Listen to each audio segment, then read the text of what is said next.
Light of literature میں خوش آمدید۔ ہم نے جس غزل پر بات شروع کر رکھی ہے اس غزل میں آج ہم عدنان صہیب کو سب سے پہلے پڑھتے ہیں۔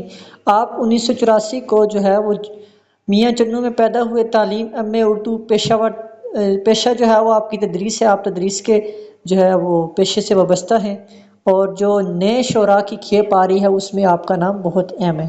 اپنے عہد کی صفاکی کو سبلیمائن کر کے اپنے شعروں میں جگہ دے رہے ہیں۔ اس نے بیان سے متاثر کرنے کی صلاحیت ہے۔ اس کے علاوہ تاثر کو پختہ کرنے کے لیے کچھ نہ کچھ وقت ضرور درکار ہوتا ہے، جو ان کی توجہ طلبی کی تمنا اور ہجوم سخن میں لہجے کی یگانگت حاصل کرنے کی خواہش اثر نو وہ پیدا کرتے ہیں۔ آپ کے عدنان صہیب کی چند شعر دیکھیے گا۔ چاند تجھے دشت بد دعا دے گا، شہر کا راستہ بلا دے گا، اور کچھ ہی دیر یہ اندھیرا اگر یوں ہی رہا، روشنی کیا ہے میاں جان لیا جائے گا۔ صہیب کچھ بھی نہیں ہوں میں اور سب کچھ ہوں، خوشی بھی مجھ کو مانی غم بھی حسب حال ملا۔ آ گئے کتنے درندے خواہشوں کی شکل میں، ایک شہر دل بچا تھا وہ بھی جنگل ہو گیا۔ اشک پلکوں پہ اترتے ہیں بھگو جاتے ہیں، ہم تیری یاد کے ساحل پہ ہی سو جاتے ہیں۔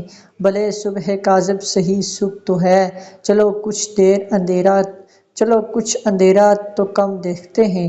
دل کھنڈر تو نہیں ہڑپا کا، کیوں ہر ایک آدمی کو دکھلائیں، بنے گی بات ذرا حوصلہ یارو، ابھی ہوا کے مقابل دیا رکھو یارو۔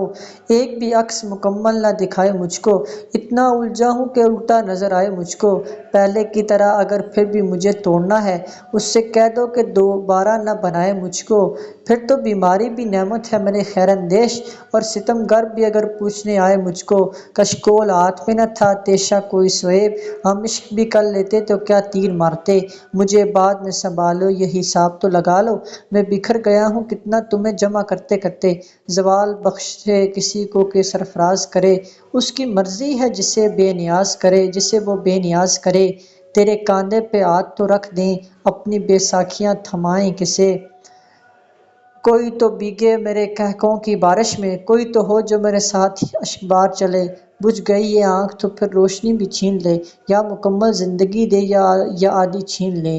کون سا در ہے جو کھل جائے گا دستک کے بغیر، کون سا در ہے جو بے وجہ کھلا لگتا ہے۔ یہ کیا ہے میرے سامنے تھرائی ہوئی لو، یہ کون چراغوں کی ضیاء کاٹ رہا ہے۔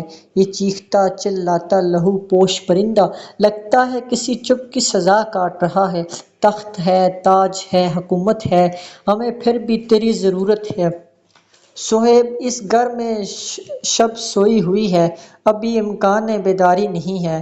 ہر گھڑی شام غریباں کا گماں ہوتا ہے، زندگی ماتمی تہوار ہوئی جاتی ہے۔ ہمارے گھر میں تو فاقہ کشی کی رسم سہی، پڑوس میں بھی یہ ماتم ہے کیا کیا جائے۔ تیری یاد ہے تو آنکھوں میں پانی ہے، ورنہ یہ دریا بھی بنجر ہو جائے گا۔ اس کے علاوہ ہمارے پاس جو شاعر آتے ہیں اس کے بعد وہ ہیں یاور عظیم۔ یاور عظیم 1984 کو پیدا ہوئے۔ فرحان علی آپ کا اصل نام ہے، رحیم یار خان میں پیدا ہوئے۔ آپ ابھی مقیم وہ خانپور میں ہے۔ آپ نے شاعری کا آغاز 2004 سے کیا۔ آپ کے چند شعر دیکھیے۔ اپنے جنگل کی کہانی سے کٹا رہتا ہے وہ پرندہ جو کسی اور جگہ رہتا ہے، تجھے سردار بنائیں گے سنہری اشجار، تو اگر دھوپ کی بارش میں ہرا رہتا ہے۔ میں پہلی بار اس جنگل سے گزرا تھا تو سب ایسا نہیں تھا، یہاں کچھ پرندے بولنے والے تھے، سناٹا تھا۔ میں گردش آلات سے ڈرتا نہیں یاور، مضبوط ہے دل غم کی توانائی سے میرا۔ منزل محبت بھی کیا عجب مسافت ہے، راستے ہیں پتھر کے کاروان شیشے کا، ہنر جو آئے سمندر پہ پاؤں رکھنے کا۔ یہ سلسلہ نہ رہے ڈوبنے ابھرنے کا، کسی کی یاد میں دن رات یاور، دیار چشم تر آباد رکھنا۔ میری موجودگی ایک مسئلہ ہے، میں یوں موجود ہوں گویا نہیں ہوں۔ ہو رہے ہیں قتل یاور دن دہاڑے شہر میں، سب تماشا دیکھتے ہیں روکتا کوئی نہیں۔ مجھ کو بھی تحیر ہے خد و خال پہ اپنے، حیران ہے آئینہ مگر مجھ سے زیادہ۔ یہ محبت ہے زائد المیعاد، زہر لگتی ہے کہ ان کی نہیں جاتی۔ فصل آواز لہ لہا یوں ہی، میں رکھوں گا تجھے ہرا یوں ہی۔ کبھی ایسا کرشمہ بھی ہو یاور، میری مٹھی میں آ جائیں ستارے، روشنائی کا ذخیرہ میں کہاں سے لاؤں، روز ایک جوئے عبارات نکل آتی ہے۔ اس کے بعد عمار نیازی ہمارے سامنے آتے ہیں۔ عمار نیازی 1984 میں پیدا ہوئے 21ویں صدی کی پہلی دہائی کے شاعر ہیں۔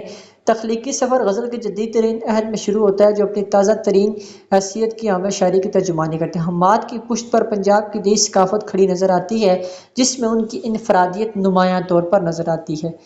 آپ کے شعر دیکھیے، آواز کی دھن میں سب نے گم ہو جانا ہے، اے دل کے سیارے تجھے کس نے آنا ہے، سفر سفر کوئی رہتا تھا ساتھ ساتھ میرے، مگر یہ شام کے تنہا ہی گر گیا ہوں میں، سخن آئندہ کے امکان سے دوئے جائیں، بانجھ ہے کریائے جاں آئیں روئے جائیں، جن دنوں میں اسے پکارتا تھا ایک دنیا مجھے پکارتی تھی۔